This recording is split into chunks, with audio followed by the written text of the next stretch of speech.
Maka kita sebutkan di sini ada karakteristik anak di dalam Al-Qur'an. Ya. Ada karakteristik anak di dalam Al-Qur'an, kita pilih yang mana, kita mau yang mana. Yang pertama, karakteristik anak di dalam Al-Qur'an disebutkan dalam surat Al-Imran ayat 14. Di sana disebutkan anak itu sebagai perhiasan bagi orang tuanya. Sebagai apa? Perhiasan. Zuyyina lin-nasi hubbus syahawati minan nisa'i wal banina wal qanatiril muqantara minadh dhahabi wal fiddah, dan selanjutnya dibuat indah pada diri manusia, boleh memilikinya, dijadikan perhiasan, boleh memiliki pasangan hidup, boleh memiliki anak-anak. Tandanya anak-anak itu perhiasan bagi orang tuanya atau pemiliknya. Maka terkadang kalau perhiasan itu, kalau sudah kita miliki, terkadang suka kita banggakan, merendahkan dirinya untuk yang disayanginya, gitu ya. Kan biasanya bapak-bapak atau ibu-ibu, ini nggak apa-apa, saya bodoh, yang penting anak saya pinter. Pernah kan dengar kata-kata itu? Ya, nggak apa-apa saya bodoh, yang penting anak saya pinter. Nggak apa-apa saya jelek, yang penting anak saya ganteng, anak saya cantik. Sampai seperti itunya. Rela gitu demi yang disayanginya, ya. Maka terkadang ingat, perhiasan bisa menjadikan pemiliknya masuk surga dan juga bisa menjadikan pemiliknya masuk neraka, tergantung bagaimana orang tua tersebut menjalaninya, ya. Yang kedua, anak sebagai perhiasan. Yang kedua, anak itu bisa menjadi musuh bagi orang tuanya. Bisa. Sebagaimana disebutkan di dalam Al-Qur'an dalam surat At-Taghabun ayat 15. Ya. Ayat 14. Ya ayyuhalladzina amanu inna min azwajikum wa auladikum aduwwal lakum fahdharuhum. Wahai orang-orang yang beriman, ini orang-orang beriman kita. Ya, ditujukan kepada kita. Inna min azwajikum, sesungguhnya pasangan-pasangan kalian, wa auladikum, dan anak-anak kalian bisa menjadi musuh kalian. Wahfahdharuhum, maka berhati-hatilah, gitu. Kenapa kok bisa menjadi musuh bagi orang tuanya? Ya, istri, pasangan.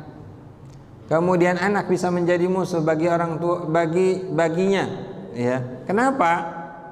Dikarenakan kata Imam Ibnu Katsir dalam tafsirnya, anak bisa menjadi musuh manakala orang tua tersebut tidak mendidiknya dengan cara yang baik dari mulai kandungan, kemudian lahir, balita, kemudian kanak-kanak, remaja, dewasa, sehingga ketika meninggal dunia dia jauh dari Allah Subhanahu wa taala, durhaka kepada orang tuanya. Yang disalahkan pertama kali adalah orang tuanya.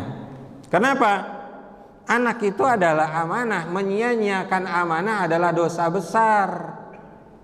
Ya, maka yang dituntut adalah orang tuanya. Maka ketika kita sudah memiliki anak nih, khususnya kita yang sudah memiliki anak, pastikan kalau sudah memilih anak, dekatkan anak kita dengan kita, didik dengan cara yang baik, karena itu adalah pekerjaan kita yang pertama. Tugas kita yang pertama adalah bagaimana mendidik anak kita yang diberikan oleh Allah Subhanahu wa taala. Nih, anak bisa menjadi musuh, ya, tidak dididik dengan cara yang baik.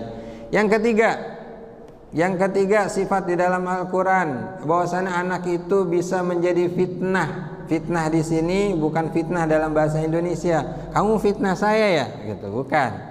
Fitnah dalam bahasa Arab itu artinya adalah ujian.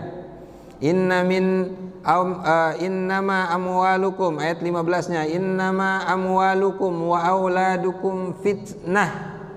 Sesungguhnya harta-harta kalian, kemudian anak-anak kalian bisa menjadi fitnah, ujian bagi kalian, bagi orang tuanya, ya, bagi pemiliknya, bisa jadikan ujian. Kok bisa menjadikan ujian? Iya, Tadi ada yang bertanya mungkin, saat ini bagaimana ketika anak sudah dididik dengan cara yang baik, diberi mulai dari kandungan, kemudian ketika lahir sampai remajanya, sampai dewasa, sudah diarahkan, dididik dengan cara yang baik, luar biasa, tapi masih juga durhaka kepada Allah, durhaka kepada orang tuanya, maka ini adalah ujian yang Allah berikan kepadanya, gitu.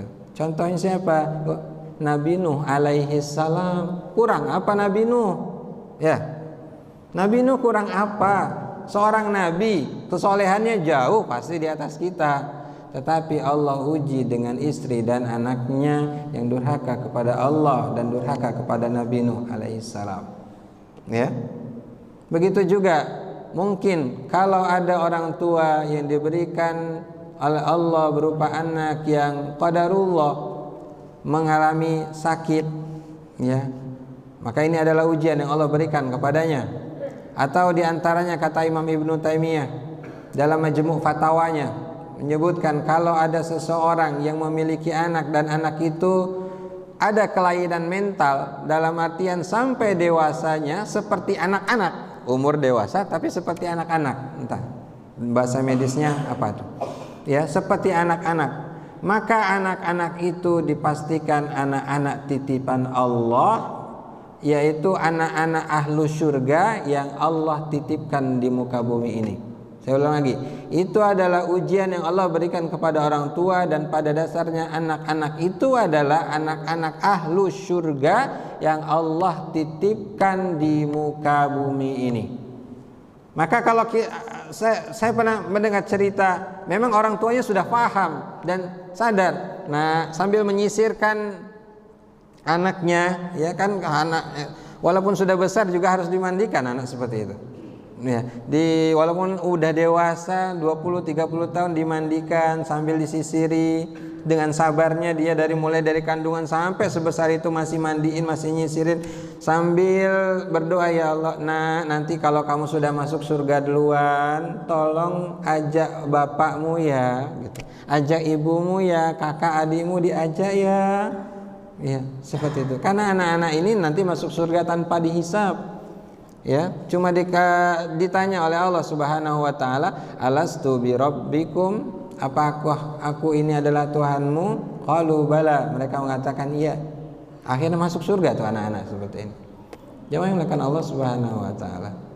Ya, maka anak bisa menjadi ujian bagi orang tuanya. Yang keempat, anak itu bisa menjadi penyejuk mata yang disebut di dalam Al-Qur'an qurratu a'yun. Penyejuk mata bagi orang yang melihatnya, bagi orang tuanya dan bagi orang sekitar. Sebagaimana doa yang kita sering lantunkan, Rabbana hablana min azwajina wa dzurriyyatina qurrata a'yun waj'alna lil muttaqina imama. Yuk baca doa ini setiap waktu sholat, ya, atau di luar sholat, mau tidur. Rabbana hablana, ya Allah ya Tuhan kami, karuniakanlah kepada kami, min azwajina, dari pasangan-pasangan hidup kami, Rabbana hablana min azwajina wa dzurriyyatina, dan keturunan kami, qurrata a'yun, jadi penyejuk mata bagi orang melihatnya, ya. Maka kita berharap pasti milih ini.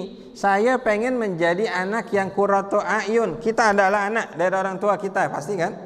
Ya. Saya pengen menjadi anak yang qurratu a'yun bagi orang tua. Saya pengen menjadikan anak saya nanti menjadi qurratu a'yun bagi saya sebagai orang tua. Maka ketika kita pengen menjadikan anak kita qurratu a'yun, atau kita menjadikan diri kita dululah, ya, sebagai qurratu a'yun, pastikan, atau dalam artian gini, qurratu a'yun itu anak yang solehah, ya, anak yang mutakin, dekat dengan Allah Subhanahu wa taala, hablum minallahnya bagus tuh, antara dia dengan Allahnya bagus, salatnya, ngajinya, puasanya, ibadah antara dia dengan Allah bagus. Jangan lupa ada hablum minan nas, antara dia dengan manusia, dengan sesamanya harus bagus pula, gitu. Maka ini namanya qurratu a'yun. Maka supaya kita menjadikan anak kita qurratu a'yun, pastikan diri kita juga jadi soleh terlebih dahulu, mensolehkan diri sendiri, islahun nafas gitu bahasanya. Ya, memperbaiki diri kita dulu sendiri. Pengen anaknya bagus tetapinya kitanya jauh dari Allah, bagaimana mungkin bisa? Bisa sih, tapi kayaknya agak susah tuh seperti itu gitu ya. Ya, bapak saya aja masih seperti itu, ibu saya juga masih seperti itu.